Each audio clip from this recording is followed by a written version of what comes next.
Hello, welcome to I Have a Voice with HollyKem, my lovely wife. I'm Dean Sunseri, and we're passionate about helping couples Yes. become absolutely the best they can be. And we want marriages all through New Orleans, our city, but all over the United States, the world, really, to improve the marriages and for you to have a life-giving marriage. And so today we're going to cover What you got for us today? the 5 devastating mistakes Men make? men make in marriage. Okay, let's go. Let's see what he's got. Number one, making their hobby more important than their spouse. It's not good. It's not good. Making their hobby more important than their spouse. Listen, we've done marriage counseling for, 30 plus years. And oftentimes or sometimes when couples come in, the wife just feels so neglected because the man is so caught up in whatever hobbies they have. There's nothing wrong with hobbies. You need to have a hobby. You need something that brings you life. But look, when that hobby becomes all consuming, look, when I have to go hunting every every day, every week, I remember even when Moses was born, I made one of the best decisions I made in my life, which was I basically gave up golf. You did. I mean, I'm kind of competitive type You are? and yeah. And I've loved sports, grew up playing sports, And I don't play. and could easily have been consumed by golf. Yeah. We lived on a golf course. We lived on a golf course. And I knew I needed to make the decision, am I going to be a good father and husband, or am I going to be a good golfer? That's true. And being a good golfer at that time wouldn't have been like they were paying you. No, No, it this would was have not been a just a job. hobby. Yeah, so that means you working, right? Right, You're working. being a husband, a father, and a pro golfer without finances. Okay, so there wouldn't have been a lot of time for one of those four. And I think I know who would have gotten left out. Yeah. Yeah. So, you men out there, look, there's nothing wrong, like I said, with hobbies, but it has to be in the right priority. Yeah. Your wife needs to know that she's more important than the hobby, Yes. unless you want to live miserably at home. No. So what are those hobbies can be? They could be golf, they could be hunting, fishing. It could be really, really anything that you really enjoy. Well, and I know today, I don't know what you got on here because, I never know, but I know today one of, unfortunately, men's hobbies are gaming. Yeah. Yeah, I get a lot of that in session is that, they are hooked to the Xbox, PlayStation, all of that. And that's their golf game now. Yeah. And, instead of coming to bed, with their woman and fiddling with that woman, they fiddling with that little. Look, she just said it. If you want your woman to fiddle with you, you need to stop fiddling with the Xbox. That's right. Ain't gonna work. Let's get to number 2. Listening without listening. Yeah, listening without listening. That's a real big mistake I find the wives complain about is that, my husband, he seems like he's listening, but he's not listening. He's watching the Saints game, and also I'm trying to have a conversation. Well, and on that level, thank God we got DVRs and you can stop the game if it's something important.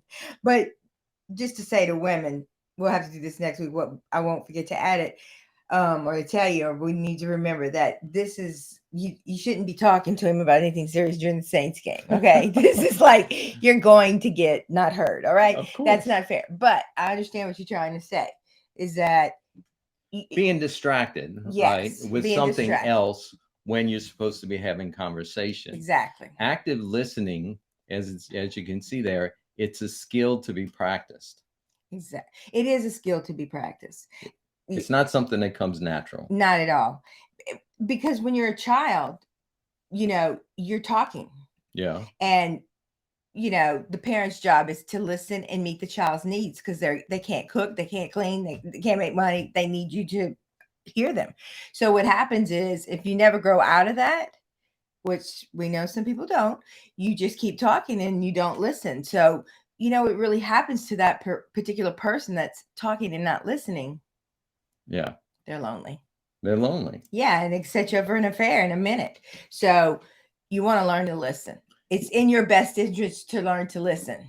Yeah. And the other aspect of active listening, I often advise men, I say, look, you need to ask good questions and you need to repeat what you're hearing. Exactly. I had such a rough day. My boss was so aggravated all day. So what was your boss aggravated about today? Right. What was so rough about the day?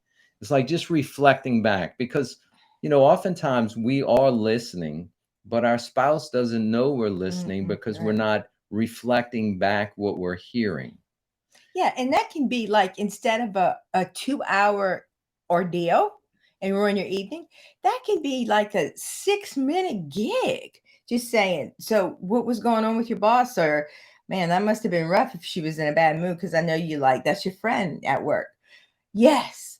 I mean, it could be really simple, and versus you never listen to me. I can't believe this. And bring up 25 other times you didn't hear her, not a good night. Not a good night.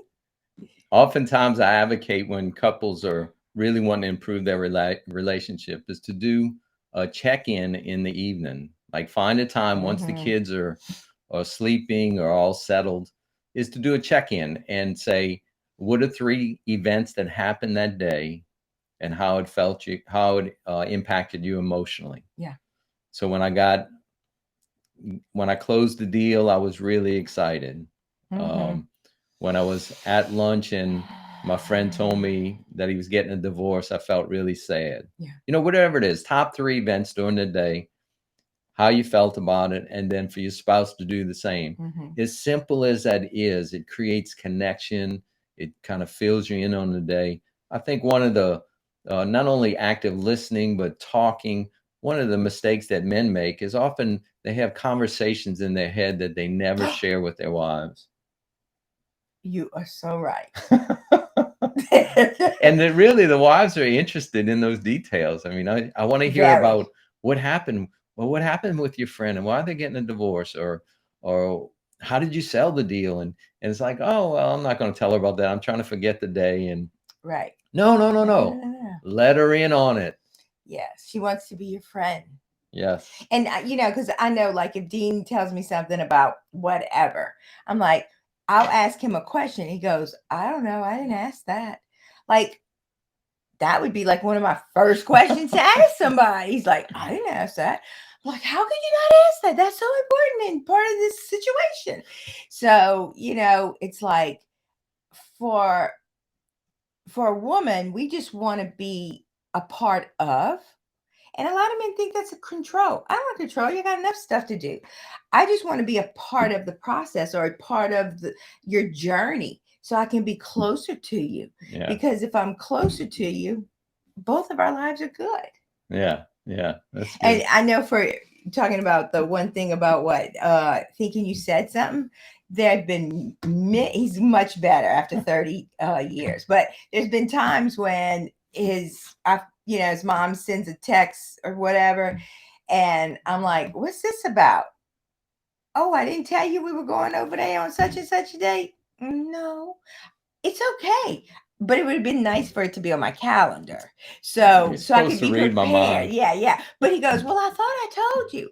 No, you didn't tell me. But he told me in his head. So yeah, that's not always a good thing. It could not do good. So become an active listener and reflect, really listen.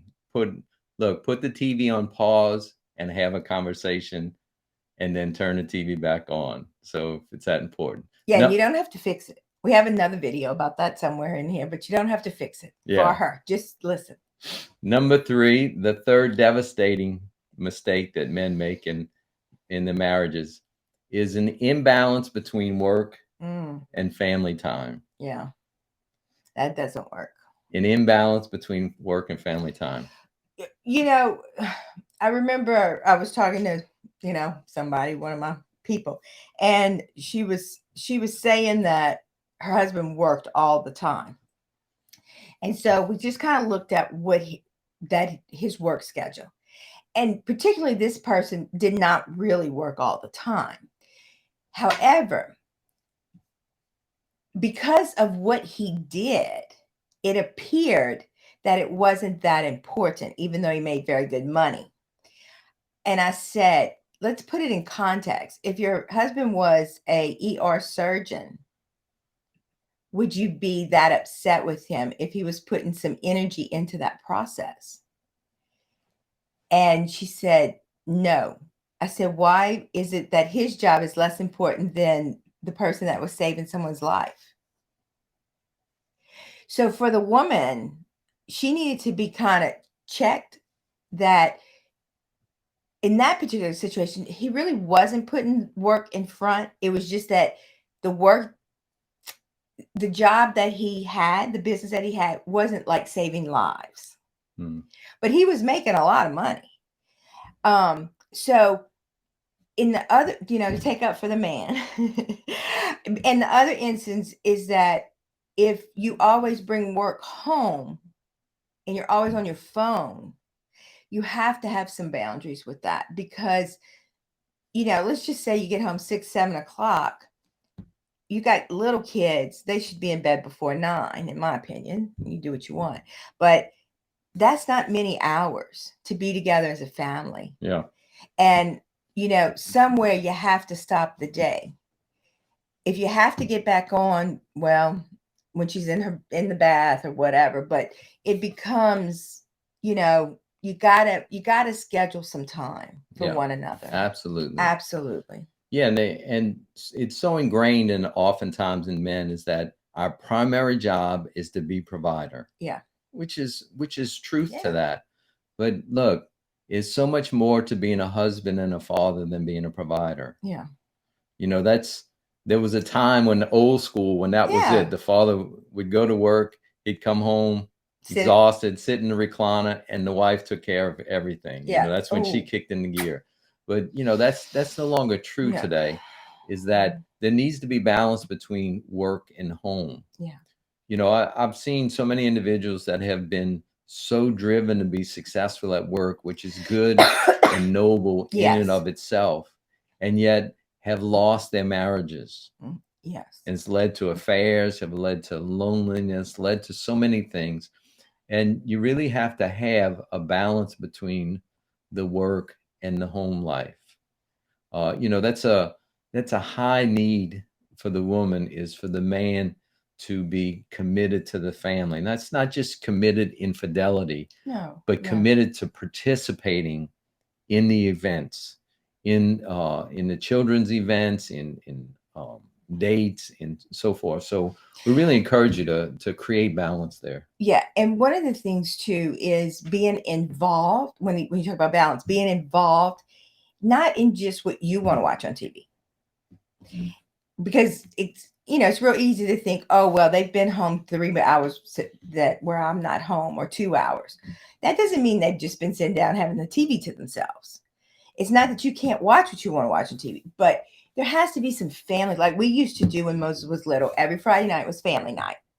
And we would watch, yes, we would, WWE with my son. Okay. I was terrified.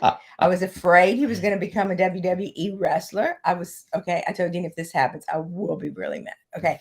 Nothing wrong with being a WWE. I just didn't want my son to be a WWE. Okay. But we had our little family night. Okay. And look, believe me, that wasn't the thing I wanted to watch. Okay. But we did it as a family. So in that, you have to do things that the woman wants to do, and because the woman will do what you want to do most of the time, because she wants to be with you, and the child's going to do. But to have that balance is, we have one kid, if you want to play cards or we want to watch something, Dean and I were not always big on the cartoons. Every time you hit the table, you're shaking the camera. Oh, I'm so sorry. I have many lessons to learn about how to be a YouTuber. So sorry. Thank you, honey. But that becomes important. Yeah. In that balance. The balance. In the balance. Well, let's get to number 4, because that's related. Excuse me. Yes, I'm on target. Overly attached to mood altering substances or behaviors. That would be one of my issues. Overly attached to mood Mhm. Look, I'm not just putting substances. Obviously, if you're Right. overly attached to, say, alcohol, and alcohol is more important than Your family. your family, look, that's a sure formula to Mm. divorce, or if you stay together, it's going to be miserable, Oh right? my God, yes. So if you struggle with any mood altering substances, Mhm. alcohol, any type of drugs, legal or illegal, if you struggle with Porn. porn, other obsessive behaviors that Right. are out of control, deal with it now. Yeah. Put it on the table, get you some help, because you're going to lose everything. Yeah. You're going to lose everything. Even if they're in the house. What do you mean? Well, some people never leave. You know, the wife doesn't leave you. Yeah. But Yeah. you still, you're still not connected. You're not happy. You're not, you know. Right. It creates resentment, Oh. and it just builds up over time. And so it's mood altering substances, but there's also mood altering behaviors. Yeah. One of our obsessions in our culture is that we have a difficulty managing our emotions. And when we don't manage our emotions in a healthy way, we will find unhealthy ways to disconnect from emotions. And that's a setup for any type of addiction or compulsive behavior. Yes. And so people will say, I came home from work, I was stressed out, and I was on Xbox for 3 hours, and it helped me forget about the day. Well, there's nothing wrong with the Xbox, but 3 hours in the evening, and you're man and you got 2 kids, yes, it's a problem. So it could be mood altering behaviors that you do.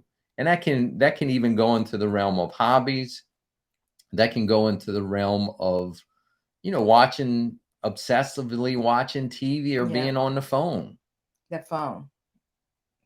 The phone. I mean, I get a lot of that in my sessions. Yeah. You know, the Facebook, the, whatever they're on, and just the YouTube, and just one right after the other. And, it's like all they see is the top of your head, not a good scene. It doesn't, it doesn't work. If you know the top of every inch of the top of the head of your spouse, it's not a good sign. Not a good sign. Yeah. Yeah. So put the phone down. Yeah. Limit it. Obviously, we all need things to help us unwind and so forth. But if it's becoming an argument between you and your spouse, it's probably a good indication that it's moving into a compulsive or unhealthy relationship with that.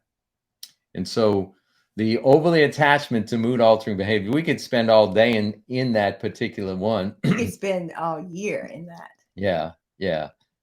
But look, honestly acknowledge right now if you're struggling with any of those things, and deal with it. Yes. Deal with it. There's help. You can moderate it. Sometimes you have to eliminate it if it's really an addiction.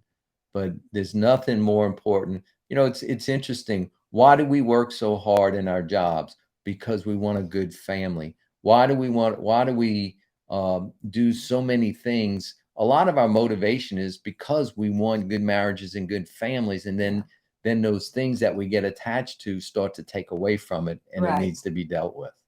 Definitely. Let's go to number 5. What you got? My wife will like this one, I think. Being emotionally stuck in adolescence. Yeah, our book's all about that.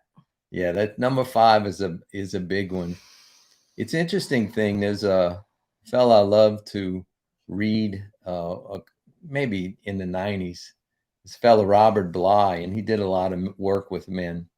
And he said the biggest problem, he thought, was men were emotionally stuck in adolescence in our culture. I was like, what do you mean? He says, yeah, they're stuck emotionally in adolescence, and they want to do all the things that adolescents do. Yep. They want to hang out with the guys on the weekend. Have more than one woman. Have more than one woman, not be faithful, not be committed, live their own life, do their own thing. Have a mama. Have a mama take care of all their needs, and they just come in and out when they want. Be a mess. Be messy. That's a pretty interesting concept, that if you're emotionally stuck in that stage, then you desire all the things of that stage. That's exactly true. And then if you do the work to move emotionally into adulthood, then what happens is that you start to desire all the things of emotional adulthood. Exactly. I desire being the protector of my family. I desire being committed to my wife. I desire being selfless and giving to my father. What's the main difference between adolescence and adulthood is I go from selfish to selfless. Yes. I start making that transition. Yes. And so being emotionally stuck in adolescence is one of the major and perhaps the biggest mistake couples that impact relationships, because you can stay married, you can be committed, but if you're stuck in adolescence and you're selfish, it's just going to destroy the relationship. And if it doesn't go well, you can get rid of this one and you can take the next one, and guess what's going to happen? The same thing, because you're still stuck. Could be worse. I've seen him. Yeah. It's interesting. Robert Bly would say, and some of the people in the men's movement that I would read behind and follow, they would say, actually, the rite of passage from emotional adolescence into adulthood is by learning to embrace your grief. Oh, yeah. Learning to embrace your emotional life. Yeah. And in that process, you start to automatically move into emotional adulthood. Yeah, because if you have things that you've lost in childhood and adolescent, which means independent,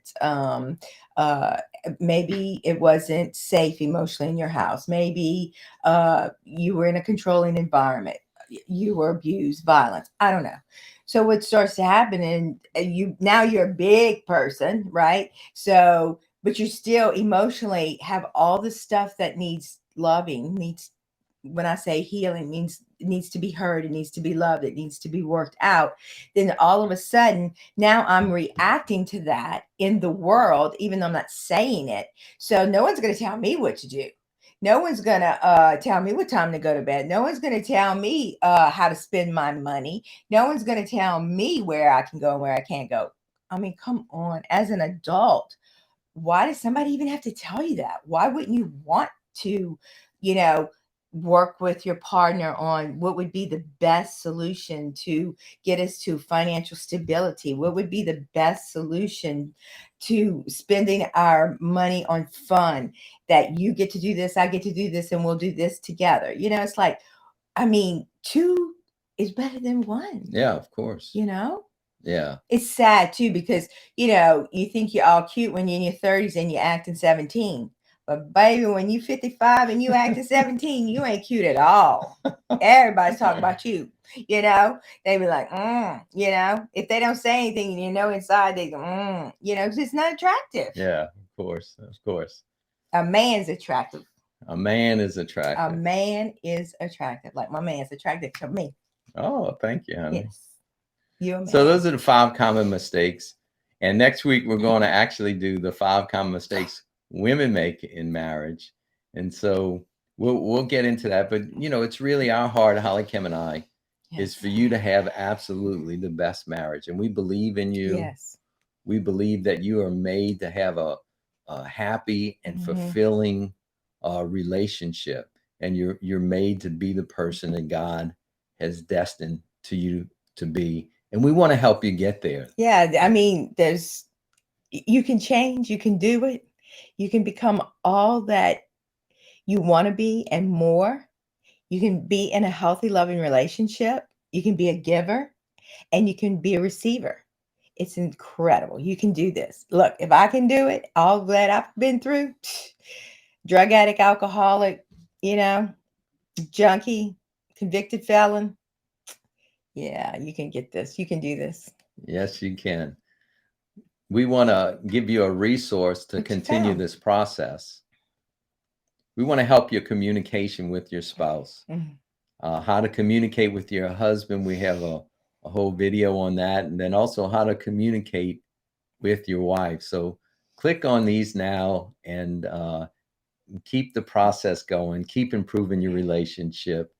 And we're really pulling for you. We want the best for you. And we And don't also forget want you our, to have. well, yeah, we definitely want you to have a voice. And don't forget our book, A Roadmap to the Soul.